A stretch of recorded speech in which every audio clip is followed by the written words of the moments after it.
kept my camera off. Just another silent observer in the quarterly board meeting. Marcus, my older brother, stood at the head of the mahogany conference table in his tailored Tom Ford suit, gesturing confidently as he presented his vision for expanding the family's manufacturing company into new markets. He had no idea I was on the call. He never did. "We need bold leadership," Marcus continued, his voice carrying that particular tone he'd perfected since childhood. The one that said he was the chosen one, the capable one, the one who actually mattered. Not the kind of person who can't even balance a checkbook. I took a sip of my coffee. Ethiopian single origin from a small roaster in Seattle. $47 per pound. I bought it by the case. Growing up, Marcus was everything. I was nothing. When Marcus was 12 and I was 9, Dad brought home report cards from our private school. Marcus had straight A's.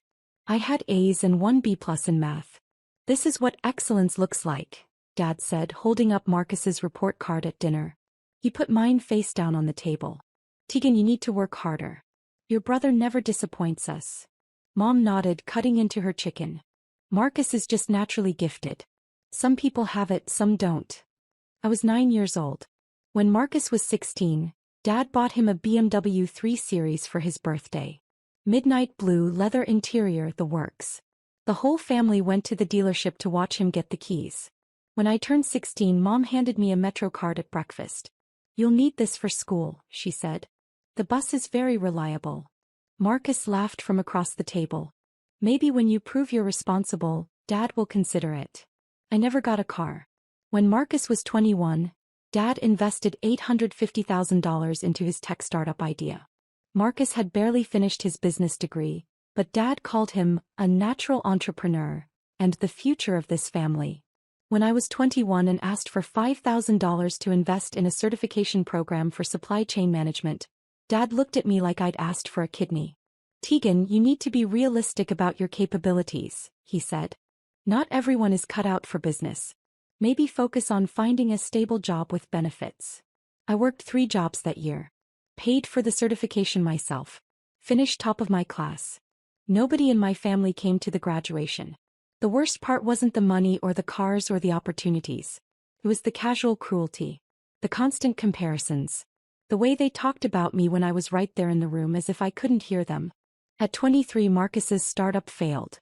He'd burned through Dad's $850,000 in 18 months. Dad called it a valuable learning experience, and immediately hired him as VP of Operations at Carson Manufacturing, our family's industrial equipment company. At 23, I was working as a logistics coordinator at a warehouse, making $43,000 a year.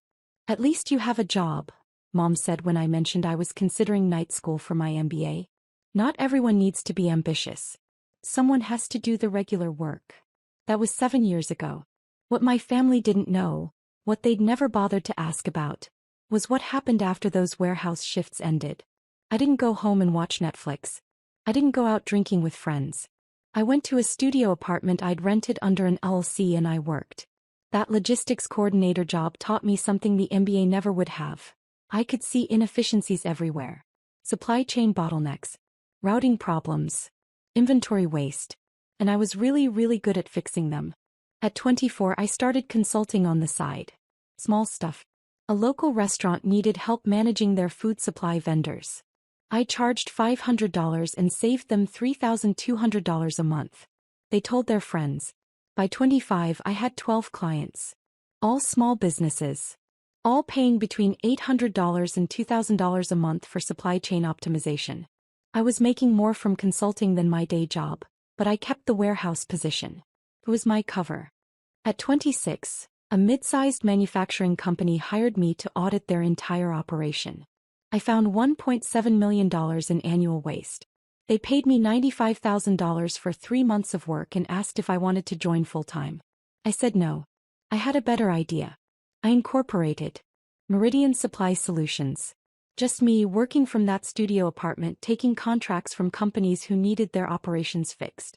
I was anonymous. They hired the company, never met me in person. Everything was remote consulting, detailed reports, implementation guides. The business grew fast. Really fast. At 27, Meridian pulled in $890,000 in revenue. I netted $510,000 after expenses. At 28, I hired my first employees. 2 logistics specialists, 1 data analyst. Revenue hit $2.1 million. At 29, we landed a contract with a Fortune 500 manufacturer. That single contract was worth $4.7 million over 2 years. I still lived in a modest apartment. Drove a 7-year-old Honda Civic. Wore clothes from Target. My family had no idea.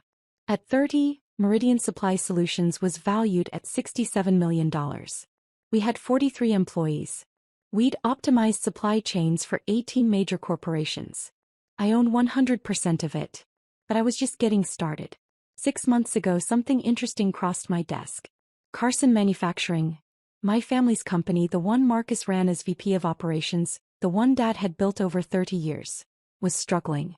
Their supply chain was a disaster. Costs were ballooning. Delivery times were terrible. Major clients were threatening to leave. The board was looking for solutions. They'd heard about a consulting firm called Meridian Supply Solutions that specialized in exactly this kind of operational rescue. They reached out. I took the meeting. Video call, camera off. I sent my director of operations to handle the face-to-face presentations. I stayed in the background analyzing their data. Their problems were worse than I'd expected. Marcus had made decision after decision that prioritized short-term appearances over long-term sustainability. He'd chosen vendors because they took him to nice dinners, not because they were cost-effective. He'd ignored warnings from his operations team because he trusted his gut. The company was bleeding $340,000 a month in preventable waste. I could fix it in 6 weeks. But I had a different idea. Carson Manufacturing's board was desperate. The company was family-owned, but there were outside investors who held minority stakes. Dad owned 45%, Mom owned 12%, Marcus owned 8%. Various board members and early investors owned the remaining 35%. The board wanted to bring in outside management. Dad refused. "This is a family business," he said in the meeting I listened to remotely. "My son will turn it around." Marcus had been given 4 months to improve the numbers. He'd failed. Costs were up another 7%. That's when I made my move. Not as Tegan Carson. As Meridian Supply Solutions. I approached the minority shareholders privately. Offered to buy their stakes at a 22% premium over current valuation. They jumped at it. I bought 35% of Carson Manufacturing for $18.3 million. Then I approached my mother. Through a lawyer anonymously. Offered to buy her 12% stake for $6.8 million. A 25% premium. She'd never cared about the business anyway. She sold within a week. That gave me 47%. The final piece was harder. Dad owned 45%, Marcus owned 8%. Neither would sell to an anonymous buyer. But there was another option. Carson Manufacturing had a unique corporate structure. Voting shares versus non-voting shares. It was set up that way 20 years ago for tax reasons. Dad held all voting shares. Marcus had non-voting shares. The minority investors I'd bought from? Their shares were split. 60% voting, 40% non-voting. I did the math. With the shares I'd acquired, I owned 81% of the voting shares. I controlled the company. Nobody knew. The shares were held in a trust managed by a law firm in Delaware. My name appeared nowhere. I'd spent $25.1 million, but I'd done it carefully, quietly over 4 months. I waited for the perfect moment. The quarterly board meeting was scheduled for November 14th. A Tuesday. 2 p.m. Eastern. Marcus had prepared a presentation about his transformation plan for Carson Manufacturing. He'd been hyping it for weeks. In the family group chat, he'd sent photos of himself with consultants, with spreadsheets, with projection models. "This is going to revolutionize the company," he texted. Dad's vision, executed properly. Mom had responded with heart emojis. Dad had responded, "Proud of you, son." I'd responded, "That's great." Nobody asked what I thought about the actual business strategy. Nobody asked what I did for work anymore. They'd stopped asking years ago. I think they assumed I still worked in a warehouse.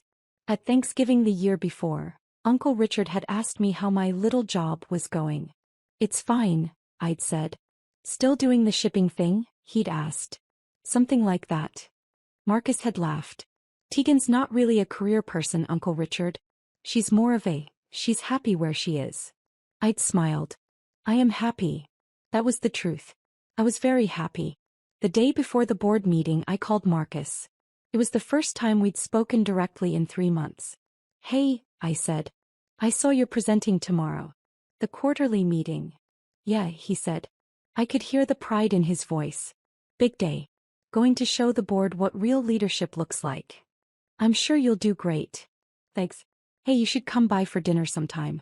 Mom keeps asking about you. Does she? Well, she mentions you sometimes. I'll think about it. Cool. Hey, I gotta run. Conference call with some potential investors. Good luck tomorrow, Marcus.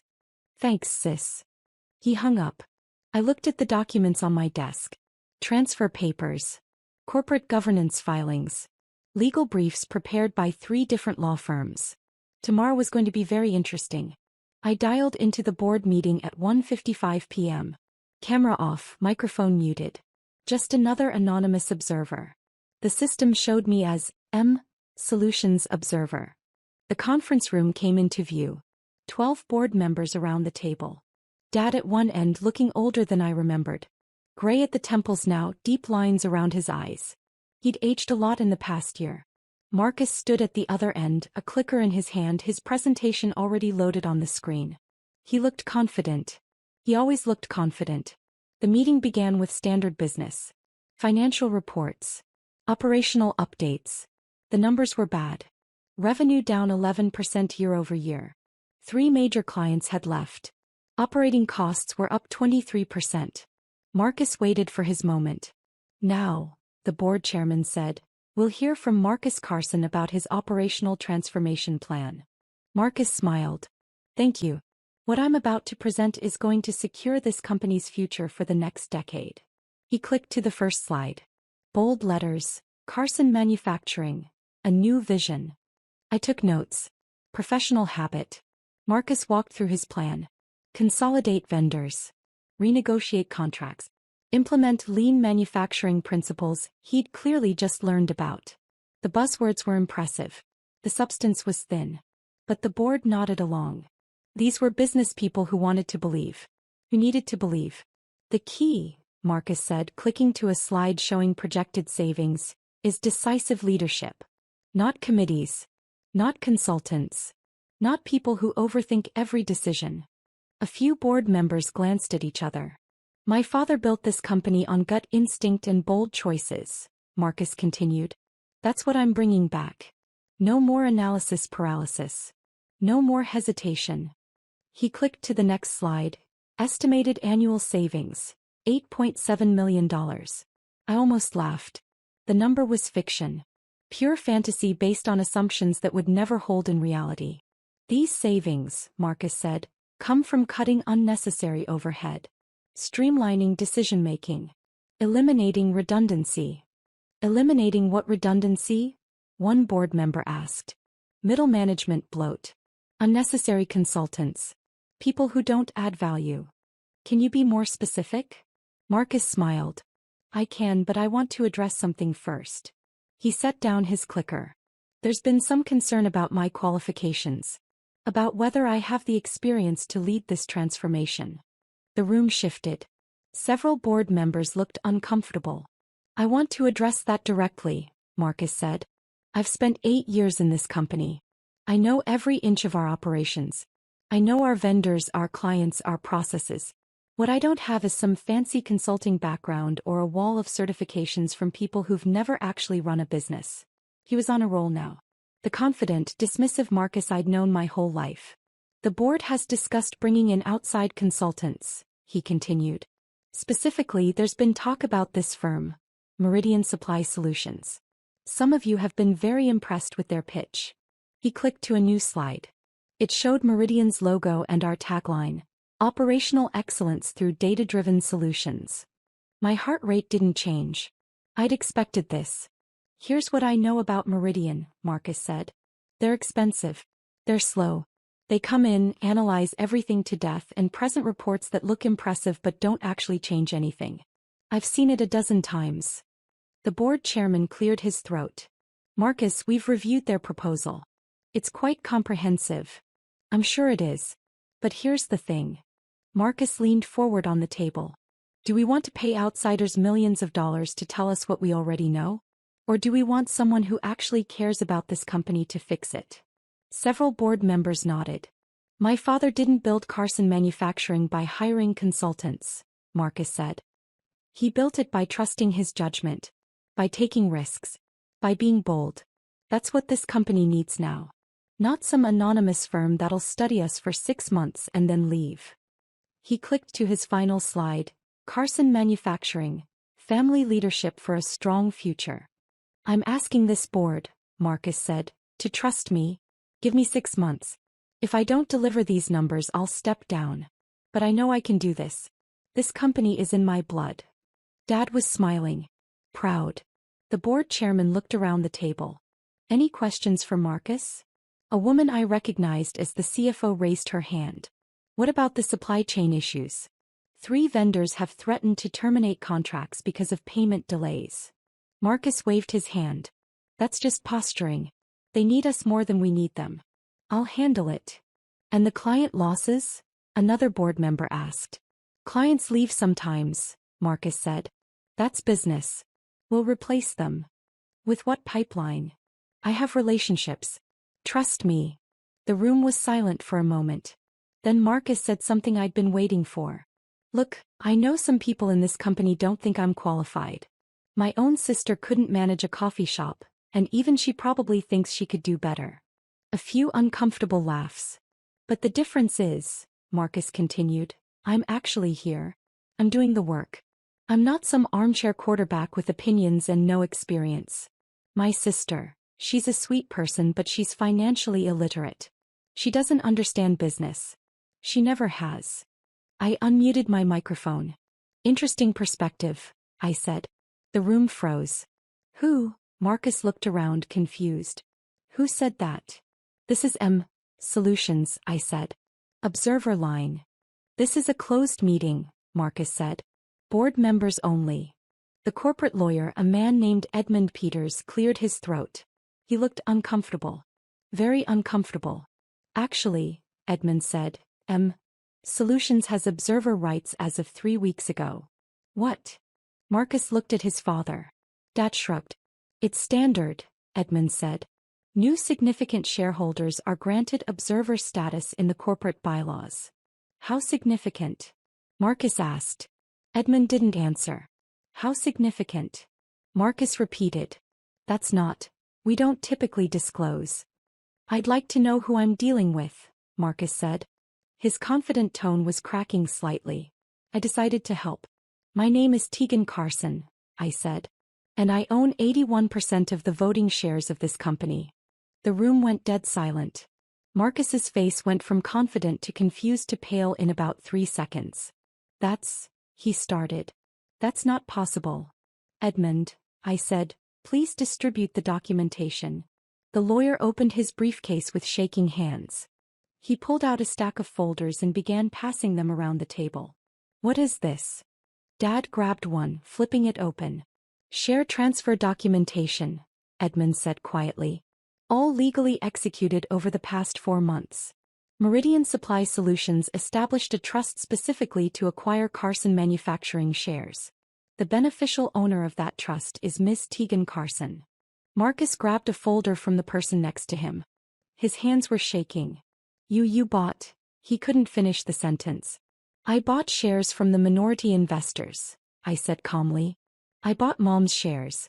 And because of the voting structure you set up 20 years ago, Dad, I now control 81% of the voting rights. Dad's face had gone pale. Your mother sold? For $6.8 million, I said. A very fair price. This can't be legal, Marcus said. Edmund, this can't be legal. It's entirely legal, Edmund said. I've reviewed all the documentation. Multiple times. It's airtight. The CFO was staring at her folder, lips moving as she read. Finally she looked up. Tegan Carson. You're the founder of Meridian Supply Solutions. Yes, I said. The Meridian Supply Solutions? The one that restructured Telford Industries. Yes. And Cascadian Manufacturing? Yes. And, she flipped through papers, you're currently valued at $67 million? $73 million as of last month's valuation, I said. We landed 2 new Fortune 500 contracts. The room was silent except for papers rustling as board members read through the documents. Marcus was staring at the table. His presentation, Carson Manufacturing, Family Leadership for a Strong Future, was still projected on the screen behind him. I don't understand, Dad said finally. His voice sounded small. You work in a warehouse. I did, I said. 7 years ago. I left that job 6 years ago when my consulting revenue exceeded $400,000 annually. But you never said. You never asked. Mom's voice came from Dad's phone. She was conferenced in remotely. Tegan, honey, why didn't you tell us? Would you have believed me? I asked. Silence. Marcus, I said, I reviewed your presentation. Would you like my professional analysis? He didn't respond. Didn't even look up. Your projected savings of $8.7 million are based on vendor consolidation that will actually increase costs by 12% based on current contract structures. Your lean manufacturing principles are 20 years outdated. And your timeline assumes zero implementation resistance, which is statistically impossible. I paused. You would bankrupt this company in 18 months. Dad found his voice. Now wait just a minute. I'm not finished, I said. Not rudely. Just factually. Edmund, please distribute the second set of documents. More folders. These were thicker. This is Meridian's actual proposal for Carson Manufacturing, I said. Based on a complete operational audit we conducted over the past 3 months.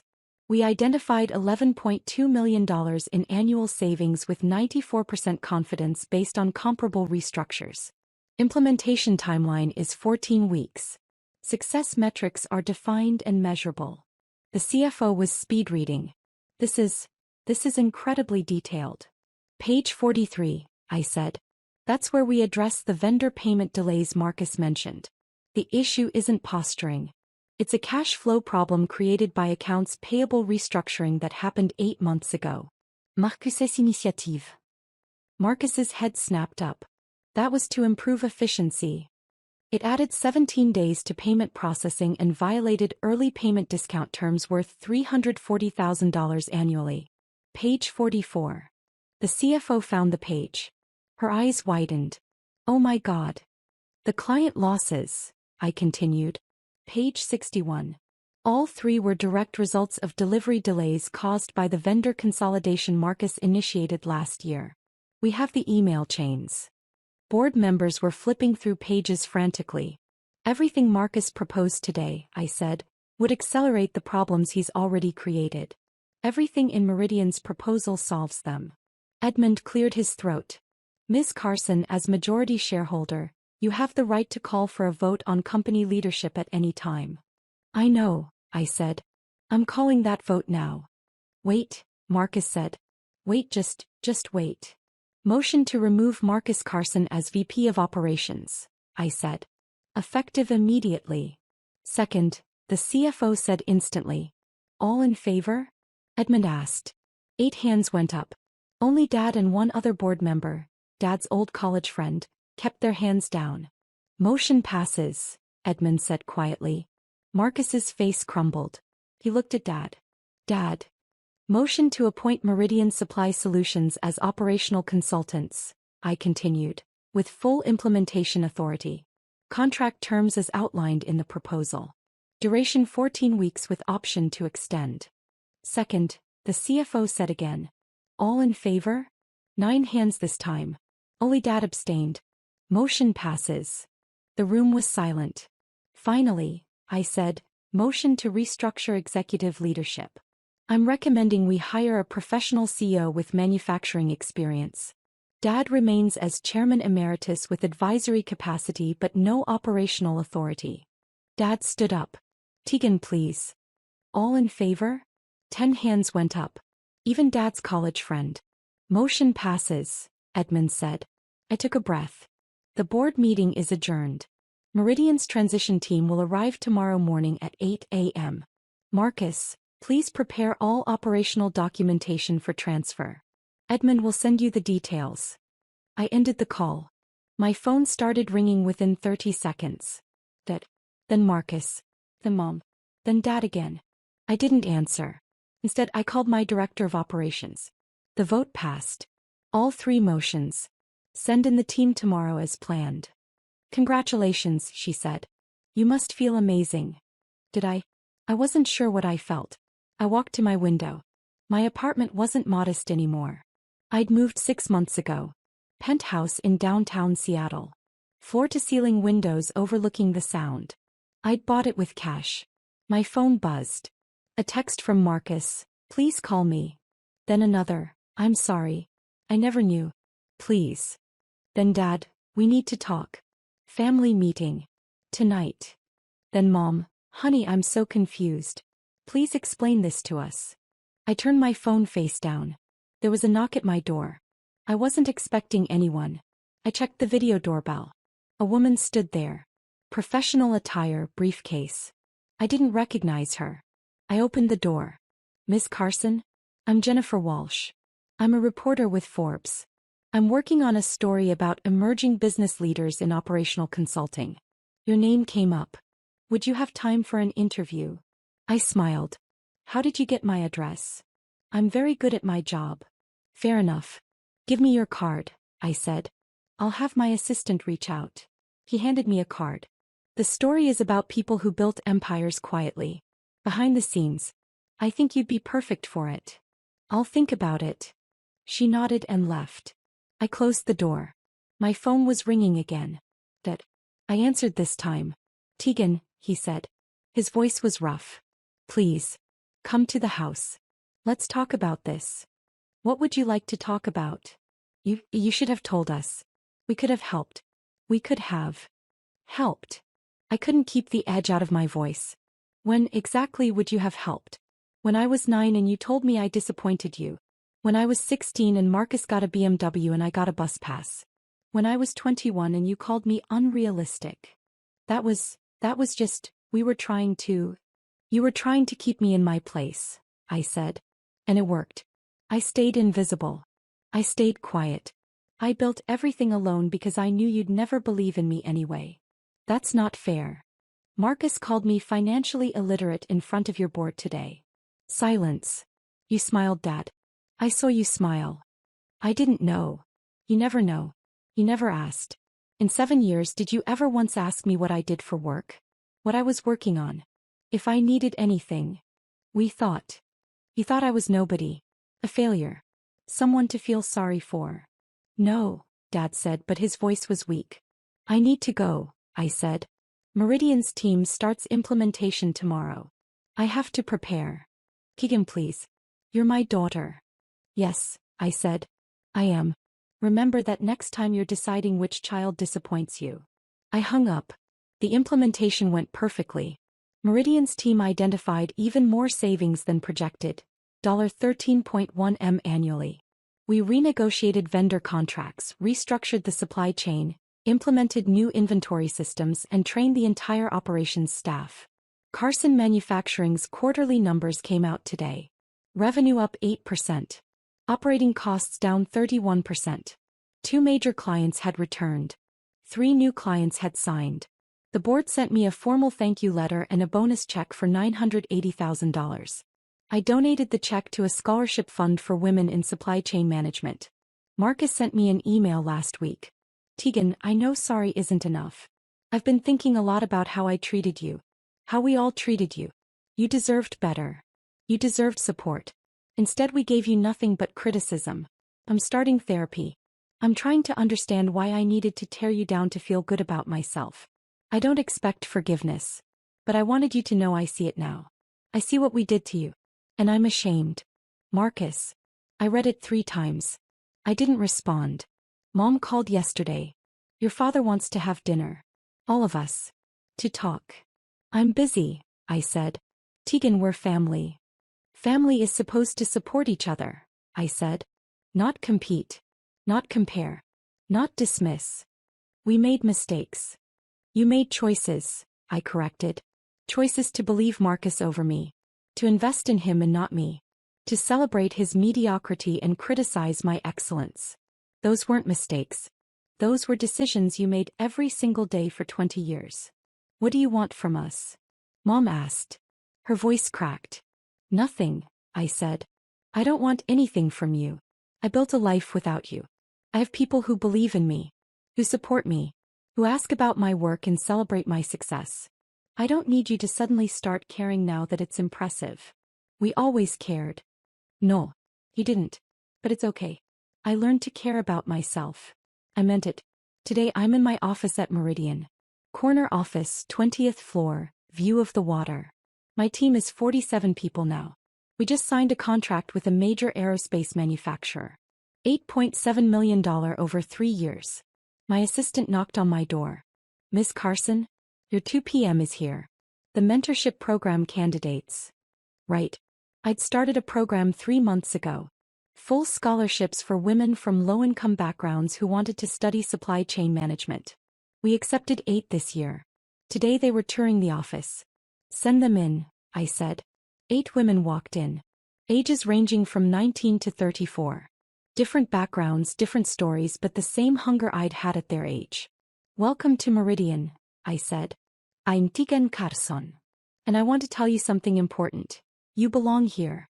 No matter what anyone has told you about your capabilities, your intelligence, your potential, you belong here. Success isn't about being the chosen one. It's about choosing yourself. They listened. I told them my story. Not all of it, but enough. When I finished, a woman in the back, maybe 25, wearing a Target blazer I recognized because I'd owned the same one, raised her hand. Did you ever forgive them? She asked. Your family. I thought about it. I forgave myself, I said finally, for believing them when they said I wasn't enough. That was the forgiveness that mattered. She nodded, understanding. After they left, I stood at my window looking out at the city. My phone buzzed. A text from Marcus. Saw the Forbes article. You deserve it. I'm proud of you. Even if I have no right to say that. I almost deleted it. Instead I typed, thank you. Maybe someday we'd have a real conversation. Maybe someday I'd be ready to let them back into my life in some small way. But not today. Today I had a business to run. A team to lead. A scholarship program to expand. Today I was exactly who I'd built myself to be. And that was more than enough.